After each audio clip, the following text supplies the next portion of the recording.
अस्सलाम वालेकुम मेरी यूट्यूब फैमिली, कैसे हैं आप लोग? अल्लाह की ज़ात से उम्मीद है आप लोग ठीक-ठाक होंगे। और ये जनाब मैं जो है अपनी छुरी लहराती हुई आ गई हूँ, क्योंकि मैंने आज सोचा कि क्यों ना आप लोगों के साथ अपना इफ़्तार जो है वो शेयर किया जाए। तो जनाब आज मैं जो है डिनर भी बना रही थी उसके साथ-साथ, क्योंकि मैं हल्का-फुल्का डिनर भी बना लेती हूँ और थोड़ी-सी बहुत इफ़्तारी भी बना लेती हूँ, क्योंकि सहरी में फिर इतना टाइम नहीं होता है। तो सहरी में फिर हम ये है कि प्रॉपर अपना पराठा, अंडा या कुछ भी ऐसी चीज़ जो ज़रा हैवी हो, वो हम फिर खाते हैं। तो इस तरह मैं जो है इफ़्तार में काफ़ी लाइट जो है वो खाना प्लस इफ़्तार रखती हूँ।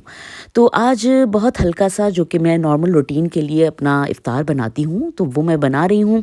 तो ये ड्रम स्टिक्स हैं, इसको सबसे पहले मैंने जो है वो साफ़ कर लिया है और उसके बाद मैं आपको बताऊँगी कि मैंने उसमें क्या-क्या चीज़ें ऐड करी हैं। इसके अलावा मैं बना रही हूँ दही बड़े, फ्रूट चाट और गार्लिक पोटैटो। जी जनाब, तो अब मैं आपको बताऊँगी कि ब्रोस्ट में, चिकन ब्रोस्ट में जो है वो हमें क्या-क्या चीज़ों की ज़रूरत होगी। पहले तो सबसे पहले शान का जो है चिकन ब्रोस्ट मसाला मैंने ले लिया है। उसके बाद जो है मेरे पास सेब का सिरका था, आप नॉर्मल सिरका सिरका भी यूज़ कर सकते हैं। और सोया सॉस है मेरे पास छोटी शीशी में जो है। उसके अलावा जो है मैंने लहसुन लिया है और काली मिर्चें ली हैं 2 चमचे यही वाले साइज़ की, और नमक भी यही वाले साइज़ के 2 नमक के चमचे लिए हैं। अब मैं इन सब चीज़ों को मिक्स करके जो है तकरीबन 1 से डेढ़ घंटे के लिए रख दूँगी। अगर आप ज़्यादा देर भी रखना चाहें तो रख सकते हैं, तो अच्छा है कि उसमें मसाला जो है और अच्छी तरह मिक्स हो जाए। इसमें मैं एक ग्रीन सैलेड भी बनाऊँगी, क्योंकि मेरा मानना ये है कि इंसान को इफ़्तार में डिनर बहुत हल्का-फुल्का करना चाहिए। उसके अलावा फ्रूट्स और ग्रीन सैलेड पे ज़्यादा रहना चाहिए, ताकि सहरी तक ये सब चीज़ें हज़म हो जाएँ और हम बहुत अच्छी तरह सहरी कर सकें। ये मैं उन इलाकों का बता रही हूँ, जैसे जर्मनी का, जहाँ पर सहरी का टाइम और इफ़्तार के टाइम में बहुत कम फ़र्क होता है। यानी बहुत हुआ तो 5 घंटे या 4 घंटे। अब जो है मैं इसको तकरीबन 1 से डेढ़ घंटे के लिए मैरिनेशन के लिए रख रही हूँ और फ्रिज में इसको रख दूँगी। ये देखिए, अब मैं जो है वो अपनी सैलेड लेकर आ रही हूँ और अब मैं उसकी सैलेड की तैयारी करूँगी। अब जो है मैं सलाद की तैयारी कर रही हूँ। सारी सब्ज़ी मैंने धो ली हैं और ये जो रेड मूली है इसको जो है मैं इस तरह काट लूँगी और इसको भी वॉश करके और फिर सलाद में शामिल करूँगी। जी, तो कोशिश करा करें कि आपके इफ़्तार में सलाद का भी अमल दख़ल हो और आप सलाद की भी कम से कम 1 से 2 प्लेट बनाएँ, ताकि इस तरह बच्चे जो हैं वो सलाद के भी आदी हों और ये है कि विटामिन्स भी हमारी बॉडी में जा सकें। जी जनाब, अब काफ़ी अम्मी वाली बातें हो गई हैं। अब दोबारा से हम अपने कुकिंग की तरफ आते हैं और अब चलते हैं पोटैटो की तरफ, यानी गार्लिक पोटैटो की तरफ। अच्छा जनाब, अब मैंने सैलेड काटने के बाद आलू भी काट लिए थे और जो है अब मैं ये बना रही हूँ गार्लिक पोटैटो। ये देखिए, काली मिर्च, नमक और ऑलिव ऑयल जो है वो मैंने इसमें अच्छी तरह मिक्स कर लिया है। ये देखिए, अब मैं जो है इसको ओवन में रखूँगी। अच्छा जी, आलू को ओवन में रखने से पहले मैं सलाद की जो है वो ड्रेसिंग तैयार कर लूँगी। ये मेरे पास जो है पाउडर फॉर्म में है ड्रेसिंग, मैं इसमें ऑलिव ऑयल मिला के जो है वो इसमें शामिल कर दूँगी। अच्छा जनाब, अब जो है मैं दही बड़े बनाऊंगी। दही बड़े मैंने कल बना के रख लिए थे। मैं इंशाल्लाह इसकी रेसिपी जो है वो आप लोगों को नेक्स्ट व्लॉग में कभी बताऊंगी। जी जनाब, तो मैंने ये 3 प्यालियों में निकाला है, क्योंकि जाहिर सी बात है अभी खाना भी होता है, साथ में टाइम ऐसा होता है इफ्तार का कि मुझे खाना भी बनाना पड़ता है। तो खाना ही ज़्यादातर मैं रखती हूँ, बहुत कम ऐसा होता है कि मैं जो है वो बाकायदा पकौड़े वगैरह बनाऊँ। तो ये कि दही बड़े हम बना लेते हैं, फ्रूट सैलेड बना लेते हैं और इसके अलावा जो है खाना हो जाता है हमारे इफ्तार में। तो अभी फ़िलहाल जो है मैंने जो ये दही बड़े हैं ये निकाल लिए हैं। नॉर्मली घर में मैं इसी तरह पोर्शंस में सर्व करती हूँ, क्योंकि इससे ये होता है कि एक ख़ास मकदार में हर चीज़ सर्व हो जाती है और ज़ाया नहीं होती है।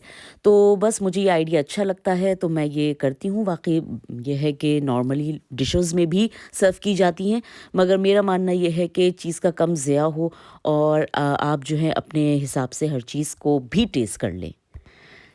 आजकल के हालात की वजह से जिस तरह के रमज़ान हम अपने घर में गुज़ार रहे हैं, मुझे लगता है कि हम भरपूर तरीक़े से रमज़ानों को जो है वो उनके रिवायती अंदाज़ से मना रहे हैं, क्योंकि हर तरह के अपने सब काम भी हम कर रहे हैं, घर में भी हैं, बच्चे भी अपने घर में हैं, उनके भी रोज़े पूरे हो रहे हैं। तो मुझे लगता है कि माशाल्लाह से इस तरह हम रमज़ानों की सारी बरकतें समेट रहे हैं। अच्छा जनाब, अब ये जो है मैंने आलूओं में, क्योंकि मुझे वो गार्लिक पोटैटो बनाने थे, इस वजह से मैंने जो है ये लहसुन जो है ये अच्छा खासा ले लिया है। और अब मैं इसके अंदर जो है ऑलिव ऑयल मिक्स करूँगी। ये मैं मिक्स करके और इसको जो है ऐसे बंद कर दूँगी। ये जी, अब ये जो है मैं चिकन जो है वो इसमें बेकिंग ट्रे जो है इसमें रखूंगी। जी जनाब, अब ये जो है मैंने चिकन जो है वो बेक ट्रे में निकाल ली है। अब मैं इसको ओवन में रखूंगी। मैं तकरीबन इसको 200 टेम्परेचर पे रखूंगी और आप इस तकरीबन 1 घंटा इसको लगेगा तैयार होने में, ठीक है। जब ये हाफ डन हो जाएगी तो उसके बाद जो है मैं इसके अंदर आलू जो है वो रख दूंगी, ताकि दोनों चीज़ें एक साथ तैयार। अब ये चिकन जो है मैं ओवन में रख दूंगी और तकरीबन 1 घंटा इसका वेट करेंगे। अब जैसे जैसे इफ्तार का टाइम करीब आता जा रहा है, हो सकता है यहाँ पर आपको लाइट का थोड़ा सा इशू हो। बहरहाल मैंने जो है चिकन रख दी है ओवन में, और अब उसके बाद जो है ये आलू भी मैंने बेक ट्रे में निकाल लिए हैं। अब ये जो लहसुन जो है मैंने तैयार किया था, इसको मैं जो है यहाँ पर बिल्कुल दरमियान में इसके रख दूँगी, और इसको भी फिर मैं तकरीबन आधे घंटे बाद जो है वो ओवन में रख दूँगी। बातों बातों में टाइम का पता ही नहीं लगा, और फिर जो मैंने फ्रूट सैलेड में स्पीड दिखाई है ना, आप खुद ही देख रहे हैं ना। हाँ जनाब, तो बस अब 10 मिनट रह गए थे, और मैंने फिर जल्दी जल्दी ये जो है सॉस जो है वो सैलेड में मिलाया है और मिक्स करके इसको रखा।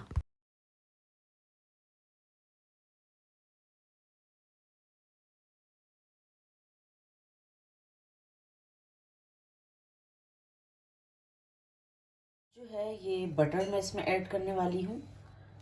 ये मैं माइक्रोवेव में थोड़ा सा इसको 2 मिनट जो है गरम करूँगी, बिल्कुल मेल्ट कर दूँगी। जब मेल्ट हो जाएगा तो ये जो मेरे पास लहसुन है, इसको जो है मैं खोल के इसमें शामिल कर दूँगी ऐसे, और इसको मैश कर दूँगी इसी में। जी, अब ये जो लहसुन है ये मैं इसमें ऑयल में ऐड कर दूँगी। ये जैसे इस तरह हो गया। अब ये जो है ये मैं इस तरह इसमें ऐड कर दूँगी। जी जनाब, माशाल्लाह से सारी इफ्तारी तैयार हो गई है, और मुझे उम्मीद है कि आपको ये व्लॉग बहुत पसंद आई होगी। प्लीज़ लाइक करिएगा, सब्सक्राइब करिएगा, और जो है जनाब कमेंट्स करना मत भूलिएगा, क्योंकि वही तो मेरी एनर्जी है।